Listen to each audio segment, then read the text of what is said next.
The 90s was full of fun clothes, amazing and cheesy music, and of course the fast paced world of technology. Overall, it was a lot of good times. A lot of people have nostalgia. However, have you heard about the Taco Bell Strangler? Well, go ahead, grab your brew, and join me in this conversation as we discuss the North Carolina serial killer of the 90s. Trigger warning, there will be talk of essay and abuse in this video, so if that does trigger you, just go ahead and skip this video. During the mid 90s, there was a serial killer on the loose in Charlotte, North Carolina, who ironically enough was hiding in plain sight. His name was Henry Louis Wallace. Let's get started with the beginning part of his life. Henry's mother was a textile worker who, for some reason, encouraged her children to beat each other. I don't understand the context of that, but it was noted in many articles. They were a very low income housing with no indoor plumbing or electricity.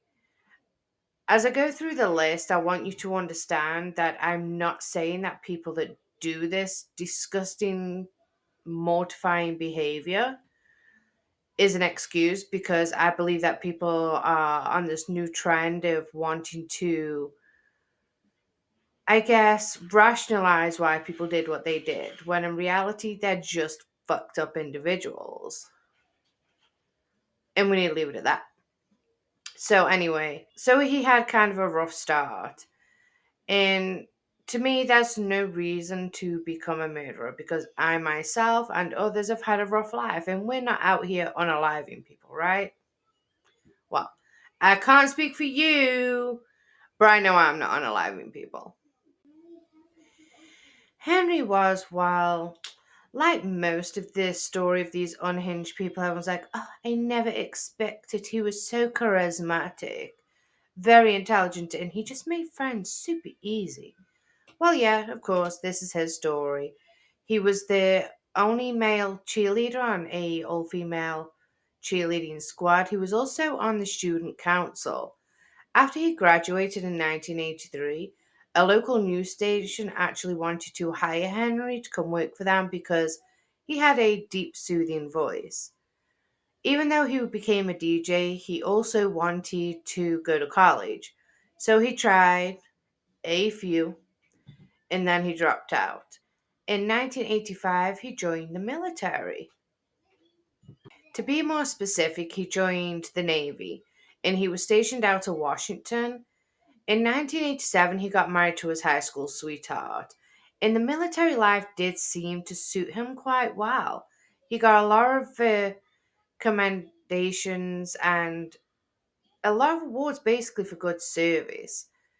It wasn't until around 1988 he got his first arrest. Now, this arrest was essentially for breaking into a hardware store in Seattle, which, in addition, ended up finding out that he had multiple arrest warrants for other robberies because they couldn't catch him because he was never on record prior to this. And we also know that in adding up of this cesspool mixture we've got going on, he's also now addicted to crack cocaine, which, of course, it's always fun, right? He got sentenced to 2 years in prison, so of course the military found out everything that was going on. So between the crime and the drug abuse, he got discharged. I know what you're thinking, right? Yep, dishonorably discharged. Nope, you are completely wrong. He was actually honorably discharged for some reason, because their logic was he had a clean record before going bad. If you're bad, you're bad. Everybody was good before they turned bad, right? Everybody was clean record before they went and committed a crime. But anyway, this didn't sit well with me, obviously. I know people personally that got dishonorably discharged for far less, far less. And shortly after this, him and his wife moved to South Carolina and their marriage fell apart. So Henry went from good to bad to worse.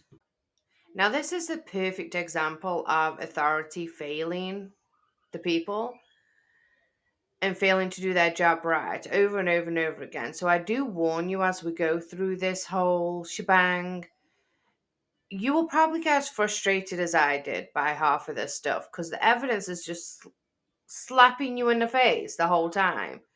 But to law enforcement, I guess not.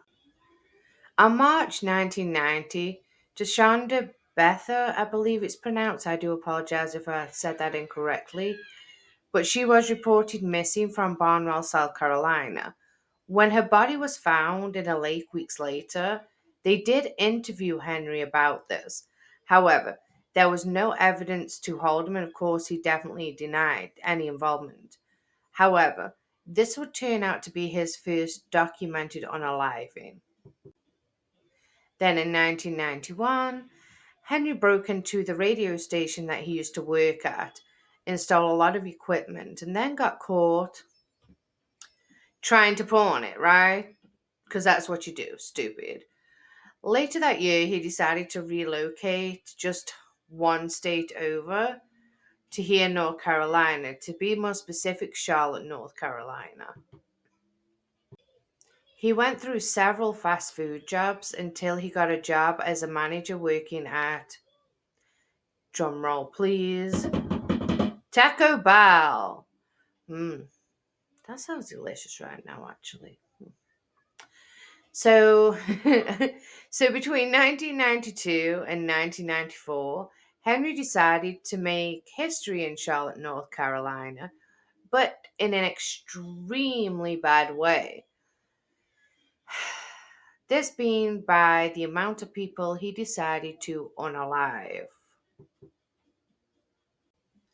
Not only was he unaliving these women, but his style of unaliving women was truly showing that he, in fact, has deep seated mummy issues. I don't care how you want to spin it, this man is psychotic and has deep seated mummy issues.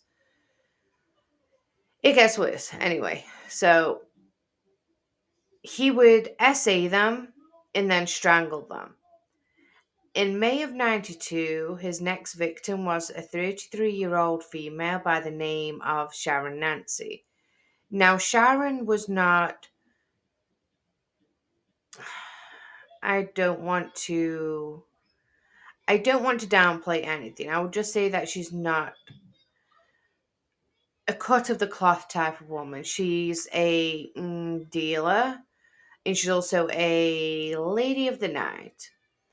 But she did keep a very low profile for herself.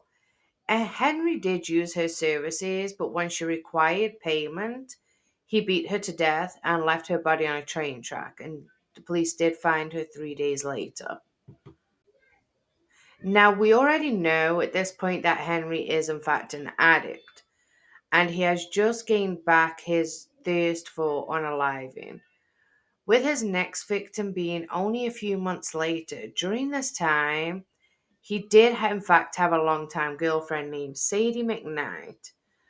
On January 19th, Henry let herself into Sadie's apartment, which she did share with her roommate and close friend, her best friend, Carolyn Love. And Henry entered the house and was waiting for, I guess, Sadie to get home. Now, Sadie and Carolyn both worked at Bojangles together. Not long after he went and got himself settled, Caroline came home, and Henry, oh, Henry, regardless of the fact that he was dating Sadie, he had a huge crush on Caroline. And he didn't care that they were best friends. When he noticed she came in, he had a big smile and he went and kissed her on the cheek. Caroline made him promise not to do it again and she wouldn't tell his girlfriend. But, girl, I'm snitching. The audacity that you think you can touch me for one, and then two, you're my bestie's man. You're scum. I am telling everybody and kicking your ass out. No. I am a girl's girl. your ass would have been kicked out before anything else would have transpired. However, I guess she made this threat in hopes that it wouldn't happen again, but the threat only made him angry. And he ended up putting her into a chokehold and dragging her into the bedroom where he essayed her and then strangled her to death with a curling iron cord. Of course, now he's got to get rid of this body outside of his girlfriend's apartment. So he wrapped her up in a sheet, placed her in a large orange bag. Like, how did nobody notice somebody walking out with a body sized orange bag, right? Am I the only one confused by this? And then he grabbed a roll of quarters from inside the apartment. He left, locked the door behind him, and then dumped Caroline's body. That evening, Sadie was contacted by Kathy, the sister of the poor Caroline. She wanted to know where her sister was because Bojangles did call her and said that she missed her shift, and she was not one to miss work. Now, this is where I get really irked. So, eventually, Sadie, Kathy, and Henry all go to the police station to file a missing persons report. And the police showed up at the girl's apartment and noticed the bed sheets were missing, furniture was all over the place, so you could tell there was a struggle clearly. But after that, they also noticed that the roll of quarters was missing. But she clearly did not go to do laundry at the laundromat, which is what the quarters were for, because there was a basket full of dirty clothes, which she would have taken had she have gone do her laundry, right? But of course, with all these signs, clearly sign of a struggle, furniture everywhere, bed sheets missing, a attempted setup with the quarters, but the laundry's still there. Everything points to foul play. Only they did not suspect foul play. They just declared her missing, with very little investigation done. This is appalling. With her boyfriend Henry, but this did not stop his urge to be a murderer. In fact, it got much worse. You would think having a living girlfriend and having access to not have to SA a woman would make things a lot easier, but I guess not. I guess not. And please excuse me, I did have to record this in two parts because I do have the flu, so bear with me. On February 17th, 1993, Henry decided to be a manipulating asshole and use his authority to his advantage as he visited an employee from Taco Bell. Now, this was Miss Belshona Hawk, a local college student. She let him in because, of course, she knew him, he was her manager. And they spoke like friends for over an hour. When it was time for him to leave and they walked to the door, according to Henry's account, as he approached the door, he turned around to her and said in a demanding tone that he wanted to have sex. She did eventually give in, and they did the deed in the bedroom. After they did the deed, he ordered her to put her clothes back on and go into the bathroom where he strangled her. He then filled up the bathtub and placed her body in the bath, and then stole $50 from her purse on the way out. Now, the heartbreaking thing was she was still alive in the bathtub when he left, and she eventually gave in to her injuries before she was found. As for the police, well, they were beyond disgusting at their job. After interviewing all of her friends and family, this investigation went nowhere, absolutely nowhere. Even more disgusting, a few days after her murder, they held the funeral, and guess who showed up? Of course, Henry, right? Henry showed up to her funeral. But for a lot of us that follow these kind of cases, we know this is not a new thing. It's kind of a trend for serial killers to attend the funeral of their victims, to, I don't know, maybe see the tragedy that they caused. It's some kind some kind of thrill for them. It's disgusting, but it would not be the first funeral that he did attend of his victims. Just 3 months later, he would visit another employee, Audrey Spain. She had just returned home from vacation. She let him in, they spoke for a little bit, and then got high together. As she got relaxed, Henry threw her to the ground and started to demand that she gives him the combination to the safe at Taco Bell. Because let's face it, he is now addicted to crack, right? Because what was once just a habit for him is now an addiction. Because, well, mate, nobody does not get addicted to crack like that, right? It's just like saying, oh, let me go just try this little bit of heroin and I'll be fine. No, it doesn't work that way. The more she cried out that she doesn't know the combination to the safe, the angrier he got. He eventually strangled her until she passed out. Then he drug her to the bed where he essayed her, and when he finished, he strangled her to death. He washed off her body in the shower and put her in the bed, and on his way out, he stole her credit cards. Now, I know what you're probably thinking. The way he killed both the employees, there's a lot of similarities. Surely the police will see a pattern now, right? But no, they didn't pick up on it. So as soon as they started the investigation, it just remained in limbo. It just remained in limbo. I don't know how, but the police officers on this case, like, it's disgusting to me. The next victim is named Valencia Jumper. She is a 21-year-old college student. She was from Columbia, South Carolina, and she was good friends with Henry's sister. August 10th, 1993, Henry decided to go pay his sister's friend a visit to see if she would answer. He told her that he had a fight with his girlfriend Sadie and really needed someone to talk to. And being the nice person that she was, she went ahead and let Henry in. After talking for hours about his relationship, he suggested that she call Sadie and let her know where he is. As she stood up to grab the phone, she turned her back to Henry.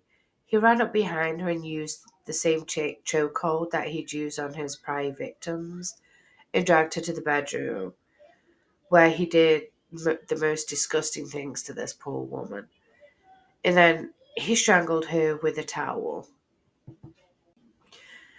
Now, this time, he did something a little different. The past two, he filled the bathtub up with water. However, for some reason, this time he used rum. Now, first of all, how did you have that much rum? I want to know how you had so much rum to fill a bathtub. That's disrespect to rum. Well, his thought process is this. Well, he now placed her in the bathtub and put pork and beans on the stove. He turned the heat all the way up, and then he removed all the fire detectors from the ceiling and took all the batteries out. He then lit a match and set her body on fire. So by the time the useless police showed up, her cause of death was ruled out an accident due to thermal burns. If the medical examiner had done their job correctly, even back in the 90s, they could have been able to find out the real cause of death, but everybody's just being extra sloppy, nobody's giving a damn. It's making me very mad. Yet again, another investigation, another failure at protecting women from a serial essay and unaliver, right? Another tie to Henry, and people are in la la land. Few days after, he went with his sister to her funeral. 5 weeks later, on September 15th, 1993, Henry would go to the home of yet another co worker, Single mother, Michelle Stinton, Henry was yet again invited in and chatting away for a while. By this time, her children were sleeping in their beds. Towards the end of their talk, Henry gave her a hug and told her he wanted to have relations with her, but she refused, claiming to be sick, which, of course, telling a man like Henry with his egotistic. Ugh. But he got angry and he started to even demand to take a look at all the medication she was on. He then started to ransack her home looking for prescriptions, and when he couldn't find anything, he essayed her on the kitchen floor. Then he attempted to strangle her with a towel, but she did put up a good fight despite his effort.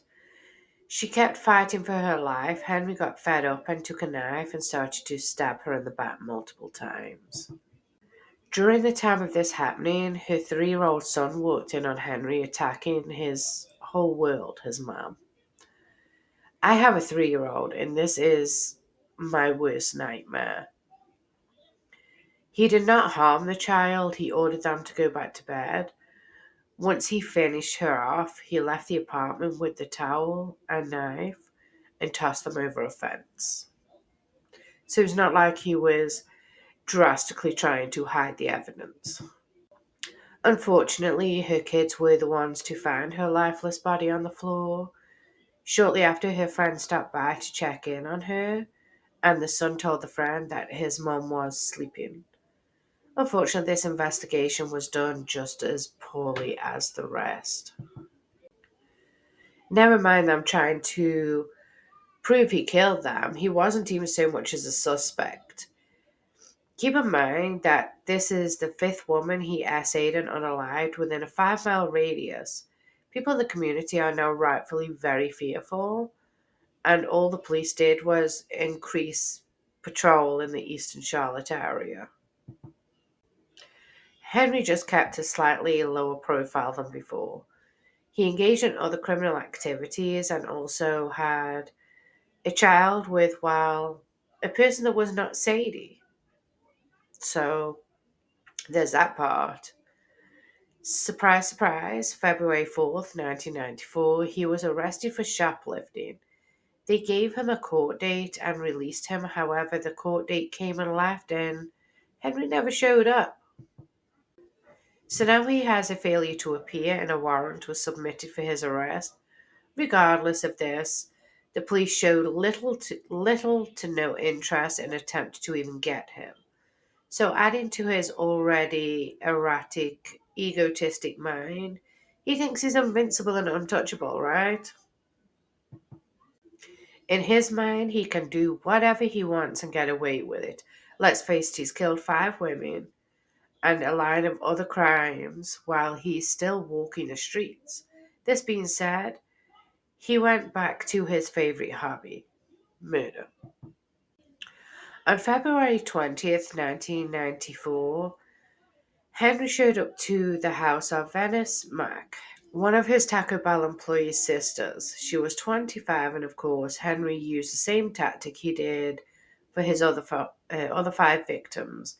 He chit chatted, essayed her, then took her to the bathroom and stole her bank cards on his way out. The following day, her mother found her daughter dead. Horrific. A mother should never go before a child in such a disgusting manner. My heart goes out to her. Vanessa is now the third mysterious death tied to Taco Bell. I know we're on murder number 6, but this is the third one tied to Taco Bell. And the cops are still in La La Land, right? La La Land. Now, with Henry's addiction to crack getting much worse, he was getting a little sloppy. So, between the drug increase and the fact that, remember, he thinks he's untouchable in his eyes. This next string of victims all happened within a 3 days span. Starting on March 8th, 1994, he would visit his friend Bernice Woods with the intent of seeing his friend's girlfriend there, Brandy Henderson.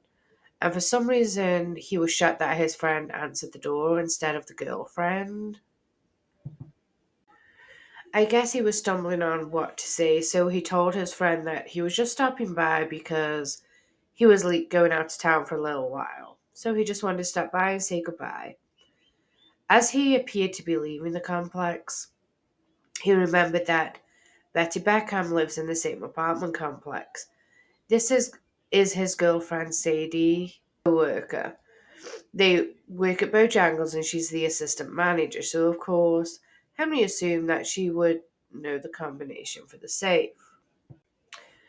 When he knocked on the door, she answered and he explained that he was in need of using a phone. So Betty let him in. He pretended to make a call. Then she turned her back to him and he attacked her. And he put her in the same chokehold and demanded for the combination to the safe, and the keys and the alarm code. Now, Betty did put up a good fight for 30 minutes and eventually she did give in. Once he got the information, he released her and she asked, "What's your problem?" And he answered her by saying he is very sick and he hurts many people. Strangely enough, Betty looked at him and forgave him, which was very brave and powerful thing to do.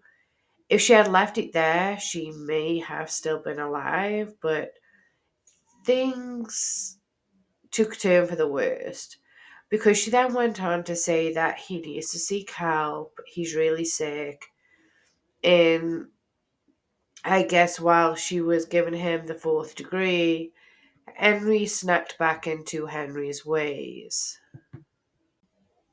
repeating the same thing he had done so many times to other women, dragging her to the bedroom and essaying her, then killing her.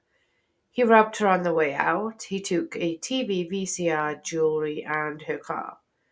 Now, he drove her car to the pawn shop to sell what he had stolen.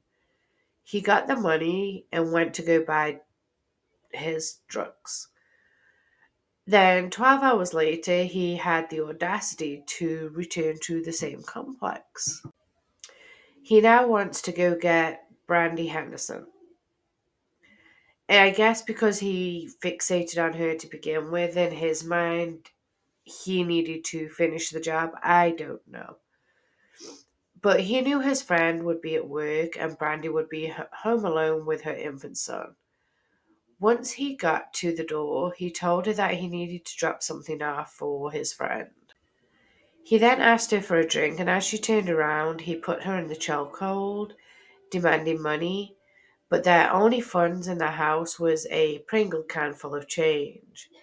He then dragged her to the bedroom and repeated the same disgusting attack that he had done before. Strangled her to death, but then after cleaning his fingerprints in the apartment, Brandon's baby started crying uncontrollably.